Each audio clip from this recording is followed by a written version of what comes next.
I need new experiences, Mateo. I can't just sit around and watch life pass me by. Isabella exclaimed. Mateo, a 34-year-old successful AI developer from Miami, felt a chill run through him. It had only been 9 months since their wedding. But he wasn't blind or stupid. He had already seen the notification from the bank, a $2,000 charge for a room at the Mandarin Oriental Hotel.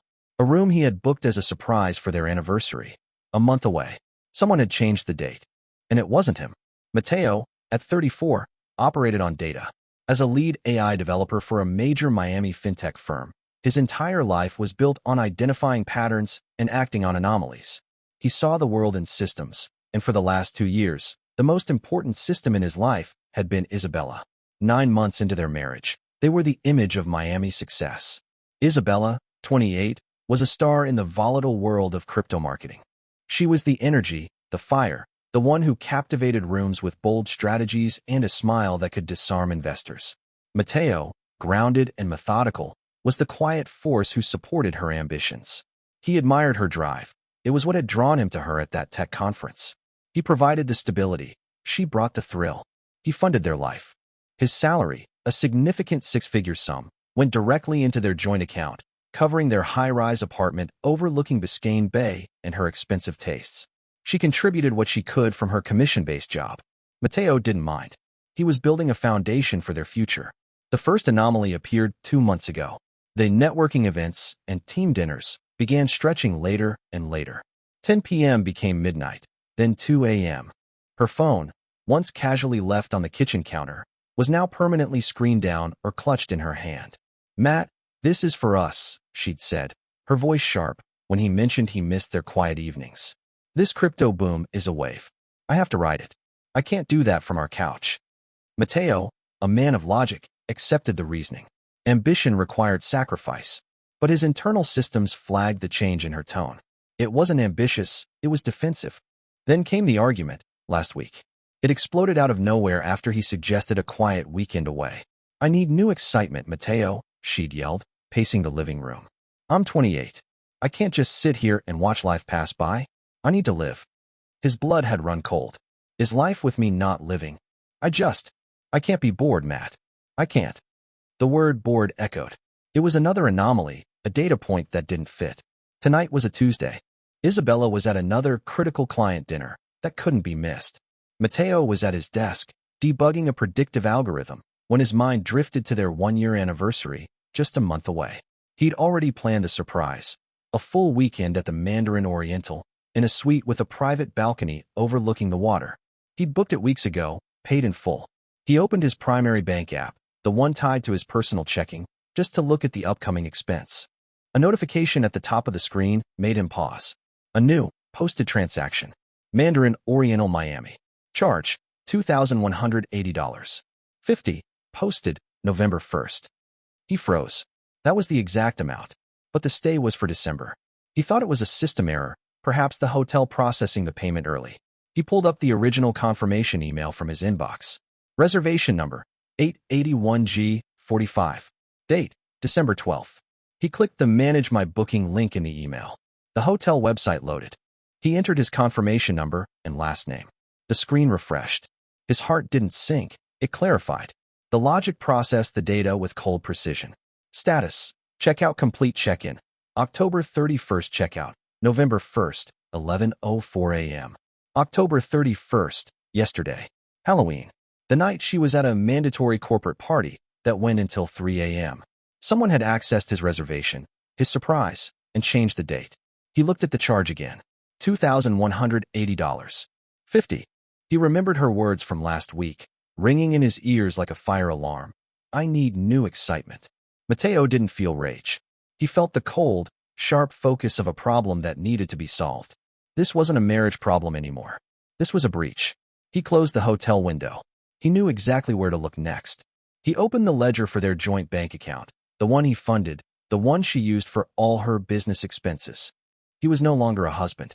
He was an analyst, and he was about to run a full diagnostic on the woman he thought he knew. Mateo stared at the glowing screen. The hotel charge was the entry point. Now, he needed the full scope of the breach. He clicked from his personal bank app to the joint account, the one he fed, the one Isabella used as her operational budget. He set the parameters, last 90 days.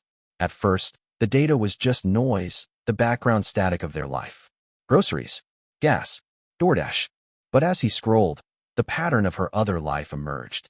Uber rides, time-stamped at 2 a.m., 3 a.m., on weeknights. Charges from restaurants he had never been to, places with names like Komodo and Poppy Steak. These were not client dinners. They were $200 tabs for two, on dates she claimed to be stuck at the office closing a deal. This was the adultery he expected. It was sloppy. It was insulting.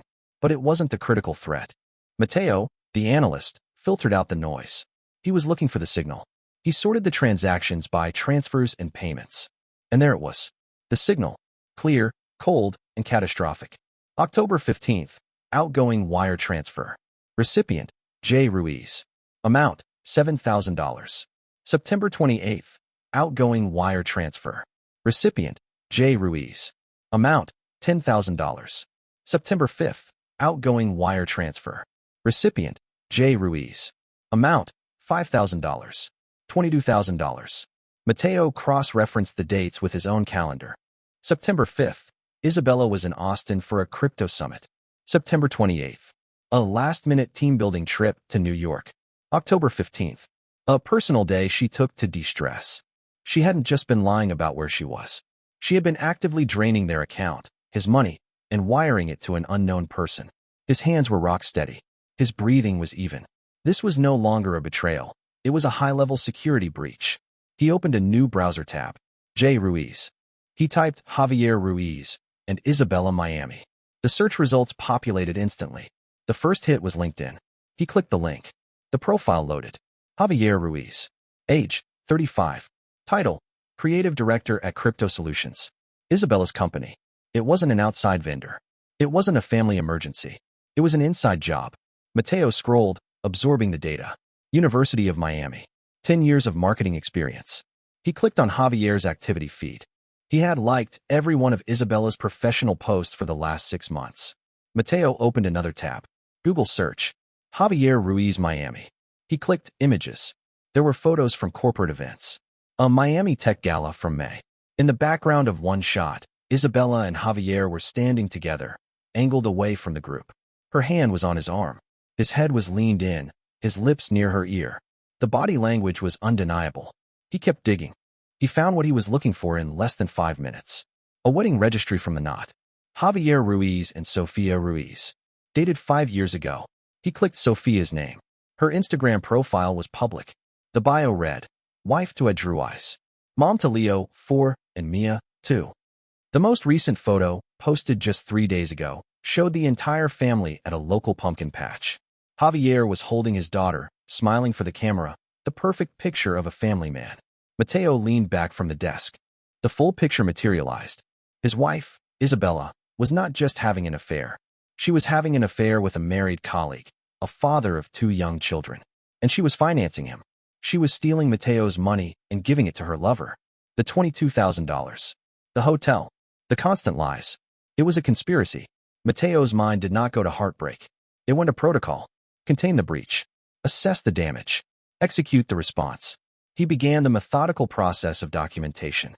Screenshot. The hotel reservation. Original versus modified. Screenshot. The bank ledger. All 3 wire transfers highlighted. Screenshot. Javier's LinkedIn profile, showing his position. Screenshot. Javier's wife's Instagram, showing his family. Screenshot. The gala photo, showing their intimacy. He saved every file into a new, encrypted folder on his desktop. He named the folder Case 774. He looked at the clock. 10:32 p.m. She would be home soon, flushed with her new excitement, expecting him to be working or asleep. He would not give her the satisfaction of a confrontation. A confrontation was messy, emotional. This situation required precision. He opened his email.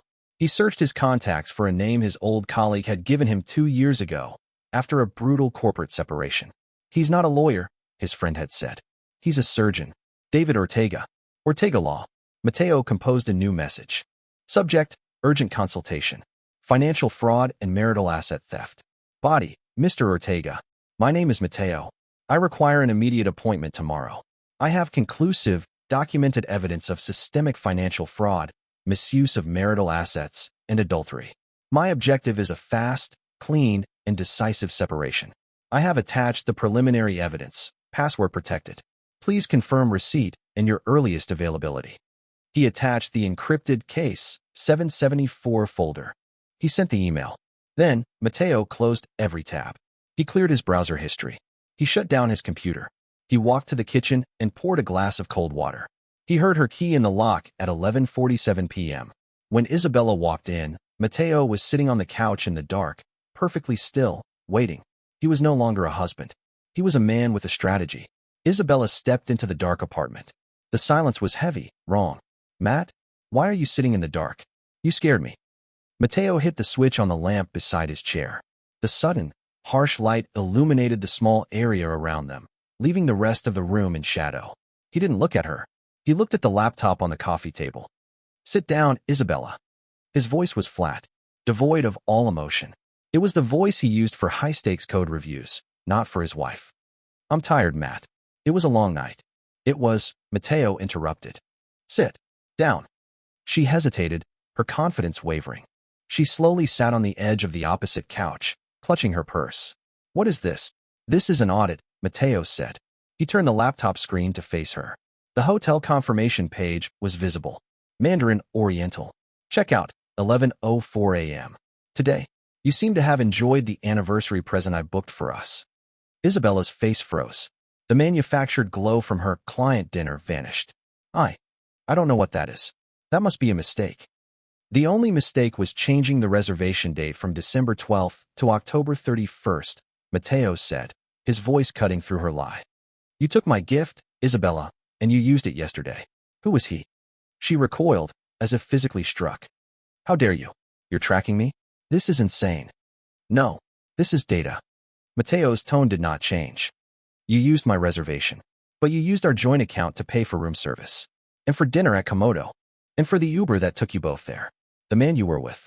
It was Javier Ruiz. It was not a question. It was a statement of fact.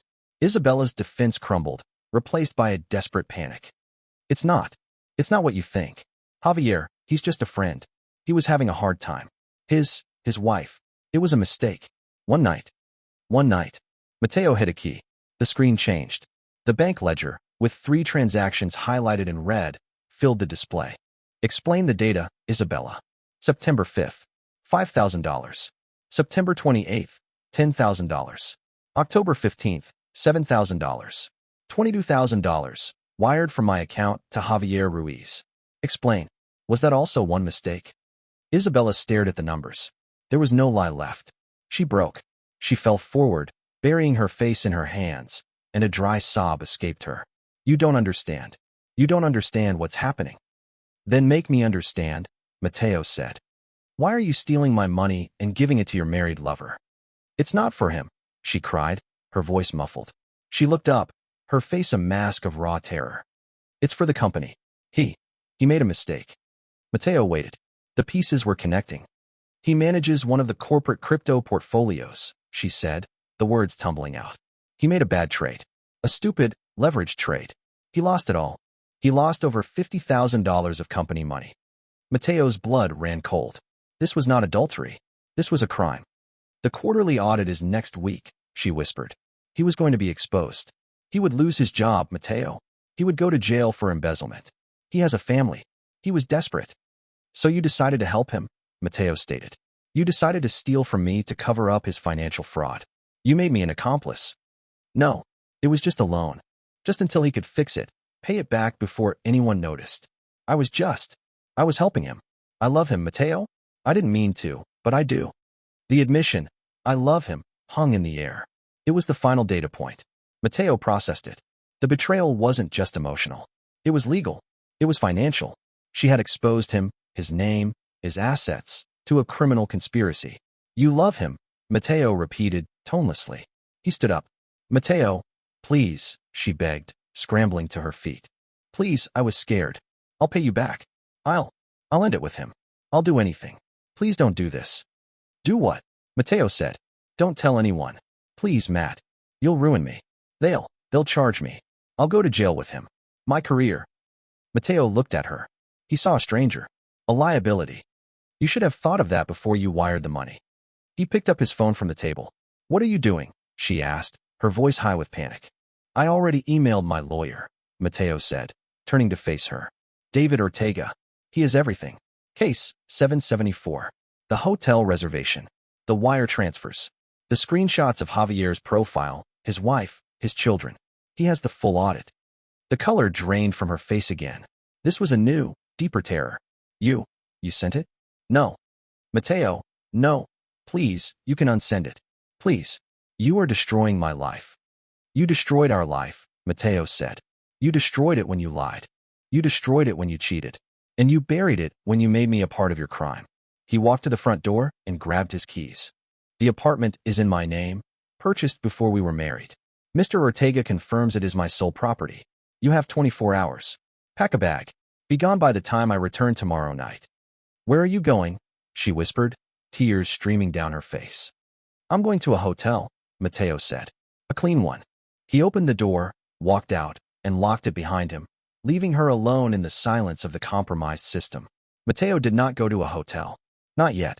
He drove to a 24-hour Kinko's 10 miles away. He used a public computer, paid in cash, and logged into a secure, encrypted email account he'd created years ago for bug bounty hunting.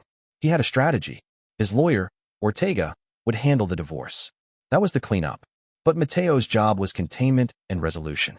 Isabella and Javier were not just cheaters, they were a security risk, and risks needed to be neutralized.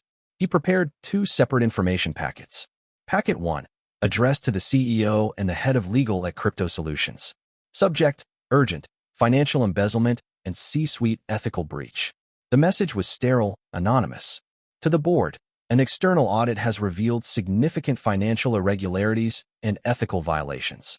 Your creative director, Javier Ruiz, has embezzled in excess of $50,000 from a corporate portfolio. Your marketing manager, Isabella, has been actively concealing this crime, using external funds to cover the deficit. See attached. Evidence includes wire transfer confirmations, totaling $22,000, to Mr. Ruiz's personal account, and documentation of an inappropriate hierarchical relationship, which exposes the company to significant legal liability. Recommend immediate audit and isolation of the implicated parties. He attached the Case 774 folder and hit send. Packet 2, addressed to Sofia Ruiz, Javier's wife. He found her public Instagram profile again. He sent a direct message from a newly created, anonymous account. Mrs. Ruiz, you deserve the truth. Your husband is having an affair with his colleague, Isabella. He has been taking thousands of dollars from her, money she stole from her own husband. This is not just infidelity, it is a crime. Do not let him lie to you. Here is the proof. He attached the hotel reservation, the intimate gala photo, and the wire transfers showing Javier receiving $22,000. He hit send. Then, Mateo deleted the accounts, wiped the computer's cache, and left. He checked into the Four Seasons, paid with his personal card, and slept soundly for the first time in weeks. The fallout was immediate. At 7 a.m., Sofia Ruiz woke to the message. She saw the evidence. The hotel. The money. It wasn't just a suspicion, it was a documented case file. She didn't cry. She called the top divorce attorney in Miami.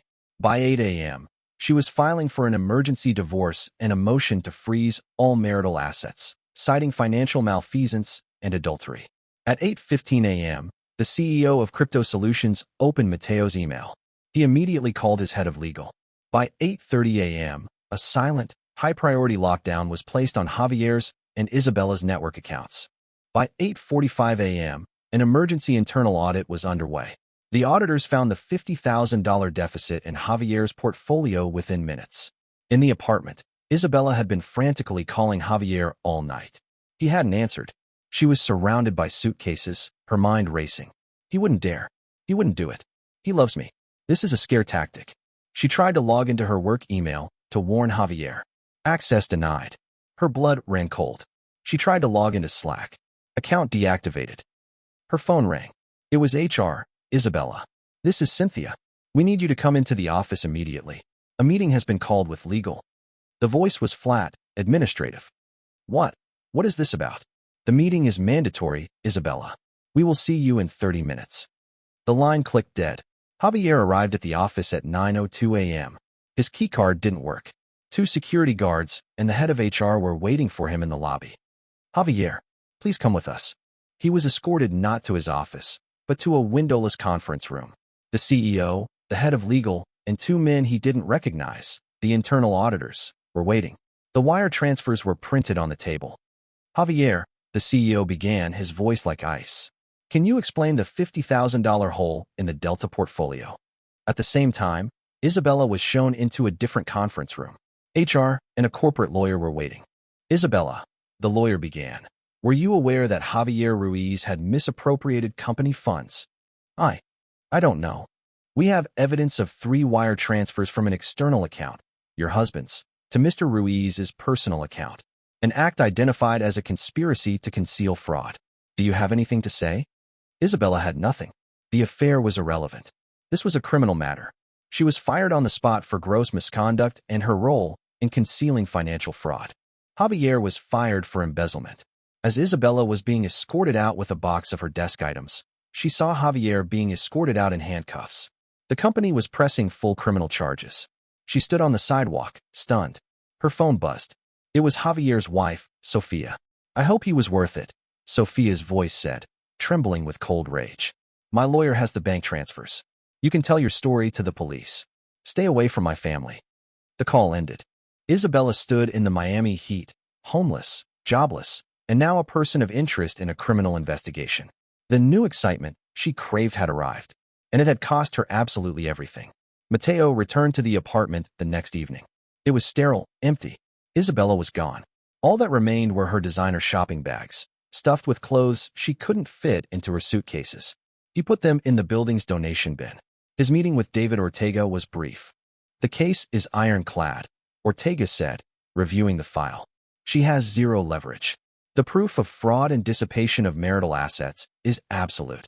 She will sign whatever we put in front of her. The divorce was not a negotiation. It was a surrender. They met in Ortega's conference room 2 weeks later. Isabella was there with a state-appointed lawyer.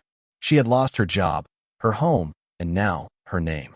She attempted to ask for alimony. Ortega simply slid the bank statements across the table. The $22,000 in transfers. The discussion ended. Isabella signed everything. The apartment, his savings, his investments, all remained with Mateo. The marriage was dissolved in record time. Mateo was free. The legal system handled the rest. Javier Ruiz, facing overwhelming evidence of embezzlement, pleaded guilty. He was sentenced to 3 years in federal prison, losing his career, his family, and his freedom. Isabella, to avoid jail time as an accomplice, pleaded no contest to conspiracy to defraud. She was sentenced to 5 years of probation, 1,000 hours of community service, and full financial restitution.